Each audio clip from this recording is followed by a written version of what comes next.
इसका काम था कि लोगों को ये अंधविश्वास से निकालने का काम करता, उनको ये बताने का काम करता कि असली धर्म क्या है। ये जो संप्रदायों में अटके हुए लोग हैं, अंधविश्वासों में अटके हुए लोग हैं, विभिन्न रीति रिवाजों में अटके हुए लोग हैं, इससे ये इनको बाहर निकालने का कार्य करता। लेकिन वह कार्य अरविंद केजरीवाल जी नहीं करेंगे, क्योंकि अरविंद केजरीवाल जी का सिर्फ और सिर्फ एक ही मकसद है, वो है किसी भी तरह से सत्ता में बने रहना। देखिए, तथागत बुद्ध ने कहा था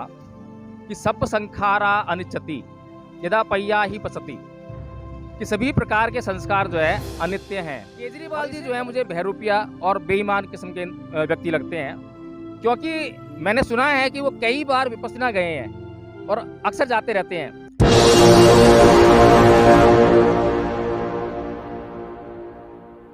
जय भीम, नमो बुद्धाय। आप देख रहे हैं एनबी न्यूज़ 24/7 नीलम बोध के साथ, और आज मेरे साथ में एडवोकेट जय भीम प्रकाश जी, और आज हम हैं 26 अलीपुर रोड पर। जी हाँ, वही 26 अलीपुर रोड पर जहां पर परम पूज्य बाबा साहब की वो अंतिम सांस जो इतिहास बन गई, और इतिहास बनकर इस बहुजन समाज को ही नहीं बल्कि पूरे भारत देश को विश्व पटल पर गौरवान्वित कर गई और इस देश को विश्व गुरु का दर्जा दिला गई। और आज यहाँ पर भारतीय जनता पार्टी की तरफ से बाबा साहब के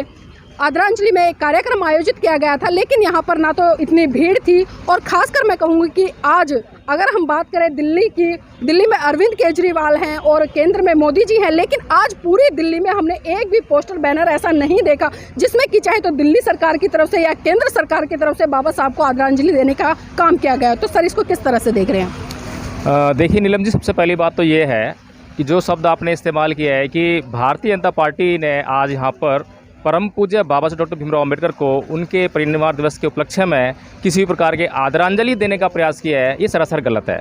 आदरांजलि अगर हम किसी व्यक्ति को देते हैं तो सबसे बड़ी आदरांजलि उसके अनुयायी होने में होती है, और अनुयायी होने में सबसे बड़ी सार्थकता इस बात में होती है कि जो उस महान पुरुष ने, जिसको हम आदरांजलि देने का प्रयास कर रहे हैं, उसने जो कुछ कहा समाज के लिए,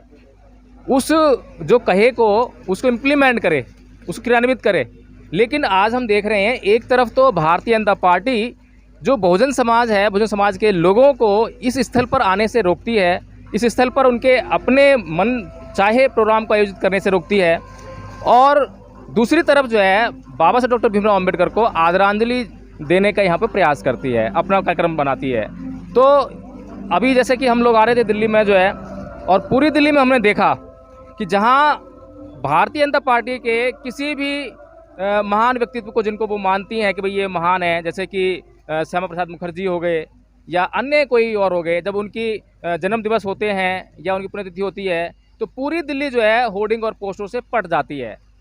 और जगह जगह आपको होर्डिंग दिखाई देंगे, पोस्टर दिखाई देंगे, फूल मालाएँ दिखाई देंगी। लेकिन आज पूरी दिल्ली में ना तो केजरीवाल सरकार की तरफ से, जो कि उनका तो एक मंत्री भी है राजेंद्र पाल गौतम जी, जो कि भीम मिशन चला रहे हैं, पता नहीं कैसा भीम मिशन चला रहे हैं, ना तो केजरीवाल जी की तरफ से कोई इस तरह का सम्मान प्रकट किया गया बाबा साहब के लिए, और ना ही उन मंत्री जी की तरफ से कोई किया गया है। और केंद्र सरकार की तो बात ही क्या करें, क्योंकि केंद्र सरकार की जो आइडियोलॉजी है मनुवाद की, अगर वो परम पूज्य बाबा साहब डॉक्टर भीमराव अम्बेडकर का प्रचार करने का प्रयास करेगी तो सीधी सीधी बात है कि वो मनुवाद के लिए बहुत ही घातक सिद्ध होगी, और मनुवाद जो है इस देश से ख़त्म हो जाएगा अगर बाबा साहब लोगों के दिमाग में बैठ जाएंगे तो। लेकिन इस देश की सरकार यह नहीं चाहती है कि मनुवाद से इस देश में ख़त्म हो, तो इसलिए दिखावे के लिए उसे ये भी दिखा रहे हैं बहुजन समाज को, क्योंकि बहुजन समाज का बहुत बड़ा हिस्सा आज भी भारतीय जनता पार्टी को वोट करता है। वह गलतफहमी का शिकार है कि भारतीय जनता पार्टी जो है किसी न किसी तरीके से उसको फ़ायदा कर सकती है।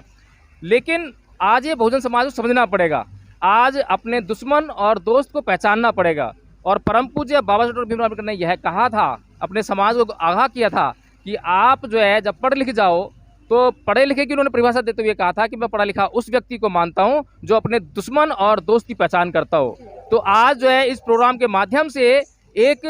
बहुजन समाज के लिए जागरूकता का विषय भी उत्पन्न हुआ है कि बहुजन समाज जो है इस प्रोग्राम को देखे, और इसके बाद जो है बाहर निकल कर देखे दिल्ली में जो है कि कहाँ कहाँ पर भारतीय जनता पार्टी आज परम पूज्य बाबा साहब भीमराव अम्बेडकर को आदरांजलि देने के कार्यक्रम प्रायोजित कर रही है। कितने जगह पर उसने पोस्टर लगाए हैं, कितने जगह पर होर्डिंग लगाए हैं। तो इस समाज की आंखें खुल जाएंगी, और अगर इस समाज की आंखें खुल जाएं, जिसकी आंखें खुल जाएं, तो मैं ऐसे समझता हूं कि उसे तुरंत भाजपा से अपना बिल्कुल भी कहीं भी कोई भी उसका समर्थन हो किसी प्रकार का, उसे खींच लेना चाहिए। जी, अभी आपने भाजपा की बात की, लेकिन आपने, मैं अभी जैसे कि अरविंद केजरीवाल हैं, अभी हम देख रहे हैं कि वो तीर्थ यात्राओं का बहुत बड़े स्तर पर आयोजन कर रहे हैं, और खासकर हवाला दे रहे हैं कि मैं इस जन्म में अपने जो बुजुर्ग माता पिता हैं उनको तीर्थ यात्रा करा दूंगा तो मेरा जीवन है धन्य हो जाएगा। लेकिन एक मुख्यमंत्री का काम तीर्थ यात्रा का नहीं, बल्कि शिक्षा के स्तर में काम करना, स्वास्थ्य के स्तर में काम करना और भी जो जनता है उसका विकास करना। लेकिन आज केजरीवाल जी इन बातों पर ध्यान ना देकर अन्य बातों पर, खासकर धर्म को प्रचारित और प्रसारित करने का काम करे, तो सर इसको किस तरह से देखते हैं?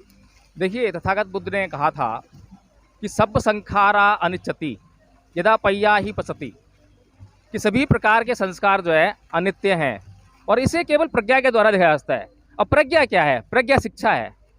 शिक्षा अंधकार को मिटाने का काम करती है। अगर व्यक्ति शिक्षित हो जाता है तो उसके जीवन में जितने प्रकार के भी अंधकार होते हैं वह उनसे मुक्ति, अंधकार मतलब समस्याएं, उन समस्याओं से वह निजात पा सकता है। अब आज हम देखते हैं कि समाज में जो अज्ञानता है, सबसे बड़ी अज्ञानता है अंधविश्वास की। सबसे बड़ी जो अज्ञानता है वो है कि जो रीति रिवाज हैं, परंपराएं हैं, जिनका कोई आज यूज नहीं है, जो यूजलेस हो चुकी हैं, फिर भी उनको जो है समाज मानने के लिए मजबूर है, क्योंकि वो अंधकार में जी रहा है, प्रज्ञा से युक्त नहीं है, अशिक्षित है, या फिर जो शिक्षा उसको मिल रही है वह शिक्षा उसको प्रज्ञा से युक्त नहीं करती है।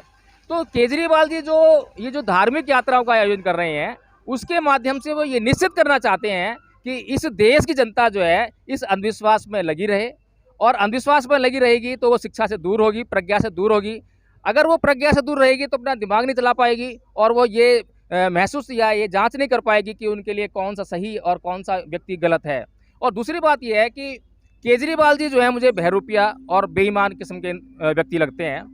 क्योंकि मैंने सुना है कि वो कई बार विपश्यना गए हैं और अक्सर जाते रहते हैं, और जो व्यक्ति विपश्यना जाए और उसका दिमाग ना खुले, ऐसा हो ही नहीं सकता। यानी कि यह खुले दिमाग का व्यक्ति तो है, यह दिमाग खोलकर तो वहाँ से आया है, सब कुछ जानकर आया है, लेकिन सब कुछ जानने के बाद भी यह अनजान बनने का काम करता है, लोगों को गुमराह करने का काम करता है। इसका काम तो ये था कि मुख्यमंत्री है, इसकी बात में वजन होता है, कहीं पर भी बोलता तो बात में वजन पड़ता है, लोग सुनते हैं इसको, हजारों की भीड़ इसको मिल जाती है। तो इसका काम था कि लोगों को ये अंधविश्वास से निकालने का काम करता, उनको ये बताने का काम करता कि असली धर्म क्या है। ये जो संप्रदायों में अटके हुए लोग हैं, अंधविश्वासों में अटके हुए लोग हैं, विभिन्न रीति रिवाजों में अटके हुए लोग हैं, इससे ये इनको बाहर निकालने का कार्य करता। लेकिन वह कार्य अरविंद केजरीवाल जी नहीं करेंगे, क्योंकि अरविंद केजरीवाल जी का सिर्फ और सिर्फ एक ही मकसद है, वो है किसी भी तरह से सत्ता में बने रहना। जी सर, आपने सत्ता की बात की कि सत्ता में बने रहना ही हर राजनीतिक व्यक्ति का उद्देश्य होता है। अभी वर्तमान में 5 राज्यों में चुनाव भी हैं, और खासकर मैं उत्तर प्रदेश की बात करूं, क्योंकि उत्तर प्रदेश में बहुत बड़ा जनाधार बहुजन समाज पार्टी है उसका बसता है और बहुजन समाज के लोगों का बसता है, और इसी तरह से दिल्ली में भी बहुजन समाज के बहुत भारी तादाद में लोग हैं। तो दिल्ली में भी निगम के चुनाव है और उत्तर प्रदेश में विधानसभा के चुनाव, तो खासकर बहुजन समाज के लोग जो कि अन्य पार्टियों में आज भी कहीं ना कहीं गुलामी करने का काम करे, तो उनको क्या मैसेज देना चाहेंगे सर? देखिए, पूना पैक्ट हुआ था, और पूना पैक्ट के बाद परम पूज्य बाबा साहेब डॉक्टर भीमराव अम्बेडकर खून के आंसू रोए थे, क्योंकि वो ये जान गए थे कि अब कहने के लिए तो मेरे समाज का प्रतिनिधित्व विधानसभाओं में और संसद में होगा, लेकिन वास्तविकता में वो उन पार्टियों के, जिन पार्टियों से वे चुनकर संसद में और विधानसभाओं में जाएंगे, उनके दलाल, पिट्ठू या औजार मात्र रह जाएंगे। तो आज जो लोग इन राजनीतिक दलों के माध्यम से अपने स्वार्थ को पूरा करने के लिए विधानसभा में या संसद में जाते हैं, तो उनसे समाज को किसी भी प्रकार का लाभ हो पाएगा, इसकी संभावना बहुत कम है। उदाहरण के लिए मैं आपको जो है, दिल्ली की विधानसभा में हमारा एक अपना मिशन मूवमेंट जुड़ा हुआ साथी है, राजेंद्र पाल गौतम, जिनके पास मंत्रालय भी है, और मैं इस बात में बिल्कुल भी शंका नहीं करता हूं कि वो किसी भी प्रकार से मिशन मूवमेंट को नहीं जानते हैं, बल्कि वो अच्छी तरह जानते हैं, और वो अपने प्रयासों से लोगों के बीच में मिशन मूवमेंट लाने का काम भी करते हैं, पूरा प्रयास करते हैं, लेकिन उनकी बंदिशें हैं। और ये सीधी सी बात ये है कि जो आका है, यानी जो पार्टी का मालिक है, जब उसकी विचारधारा के खिलाफ कोई बात जाएगी तो उसको पार्टी से निष्कासित कर दिया जाएगा। तो नीलम जी, मैं तो यही कहना चाहूँगा अपने लोगों को कि अपना घर होता है और दूसरों का होता है। अपने घर में हम किसी भी बात को करने के लिए, कहने के लिए स्वतंत्र होते हैं, लेकिन दूसरों के घर में उस घर की मान मर्यादा या जो रूल्स रेगुलेशंस होते हैं उनके हिसाब से ही बोलना पड़ता है। तो हम अपने घर को मजबूत करें और दूसरे घर की तरफ हम ना देखें। सर, मैं आखिरी सवाल लेना चाहूँगी, क्योंकि देखिए बाबा साहब ने 2 सपने देखे थे कि पूरा भारत बौद्धमय हो या बहुजन समाज के हाथों में सत्ता है। लेकिन जब 1956 में बाबा साहब ने अपने लाखों अनुयायियों के साथ में बौद्ध धर्म ग्रहण किया, लेकिन आज हम देख रहे हैं कि उनके अनुयायी कहीं ना कहीं उस दिशा से भटककर दूसरी दिशा में काम कर रहे हैं। तो उनको लाने के लिए सर किस तरह से आप लोग काम कर रहे हैं? देखिए नीलम जी, धर्म परिवर्तन, अभी धर्म परिवर्तन के ऊपर उत्तर प्रदेश में योगी जी ने एक कानून भी बनाया कि किस तरह से धर्म परिवर्तन होना चाहिए और धर्म परिवर्तन किस तरह से नहीं हो सकता। बहुत सारी भीड़ इकट्ठी हो, वहाँ पे इकट्ठा धर्म परिवर्तन करी हो, उस तरह से नहीं हो, मतलब तरह तरह का उसमें जो है नियम बनाए हैं उस कानून में। लेकिन धर्म परिवर्तन जिसकी मैं बात कर रहा हूँ, धर्म परिवर्तन जिसकी बाबा साहेब डॉक्टर भीमराव अम्बेडकर ने बात की, धर्म परिवर्तन जिसे भगवान बुद्ध ने प्रतिपादित किया, उस धर्म परिवर्तन को कोई समझ ही नहीं रहा है। धर्म परिवर्तन कोई समाज का परिवर्तन नहीं है, धर्म परिवर्तन रीति रिवाजों का परिवर्तन नहीं है, धर्म परिवर्तन कपड़ों का परिवर्तन नहीं है। धर्म परिवर्तन एक जगह से उठकर दूसरी जगह पर चले जाना, ये धर्म परिवर्तन नहीं है। धर्म परिवर्तन है अपने स्वभाव में परिवर्तन करना, अपनी आदतों में परिवर्तन करना। सबसे महत्वपूर्ण बात तो यह है कि जिन बुरी आदतों के हम शिकार हैं, हम राग द्वेष घृणा काम क्रोध इनसे शिकार हैं, हमें इनमें परिवर्तन करना चाहिए, इन्हें नियंत्रित करना चाहिए, यही धर्म है। लेकिन हम धर्म के नाम पे संप्रदाय में अटकते हैं, जातिवाद में अटकते हैं या फिर किसी और अन्य बात पर जाते हैं, लेकिन हम धर्म में कभी अटकते नहीं हैं, ना ही हम धर्म की तरफ देखते हैं, ना ही हम धर्म जानने का प्रयास करते हैं। इसीलिए जो मैं अपने तरफ से जो प्रयास करता हूँ, आपका चैनल हो या मेरा अपना चैनल है या हमारा संगठन है धम्मपथ, तो मैं इसके माध्यम से जो प्रयास करता हूँ, मेरा प्रयास यही है कि लोगों को सच्चे धर्म के दर्शन कराना, ताकि लोग सच्चे धर्म को जान सकें और सच्चे धर्म पर चलकर अपने जीवन में कल्याण कर सकें। सर, जाते जाते एक आखिरी सवाल लेना चाहूँ, क्योंकि धम्म प्रचारक भी आप, धम्म की डेफिनेशन क्या है तथागत बुद्ध के अनुसार? देखिए, धम्म की डेफिनेशन तथागत बुद्ध ने बहुत कम शब्दों में यही कही कि सब पापस्य अकर्णं कुशलस्य उपसंपदा सचित्त परियोदपन्नं एतं बुद्धानुशासनं,